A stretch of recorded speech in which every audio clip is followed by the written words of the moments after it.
Hey everyone, welcome back to my channel. If you have recently made a purchase on AliExpress and are wondering where your order is, you are in the right place. In today's video, I'm going to show you exactly how to track your order on AliExpress in 2024. Let's get started.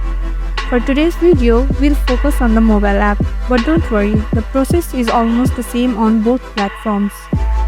Now open up your AliExpress app on your device and make sure that you have logged in your account. Next, tap on the account icon at the bottom right corner of your screen. A various setting menu will pop up in your screen. There, you need to click on View All right below the bell icon. Now here you'll see the list of orders that you have made. Now scroll through your order list and find the specific order you want to track.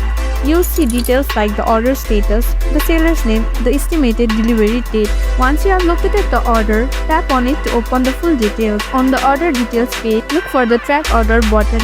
This button will take you to the tracking information for your shipment. Tapping on this will show you the shipping status, including when it was shipped, its current location, and any other updates for the carrier. And that's it. Thanks for watching. If you like this video, don't forget to hit on that like, share and subscribe button. And also don't forget to hit on that notification bell icon so that you won't miss any of our videos.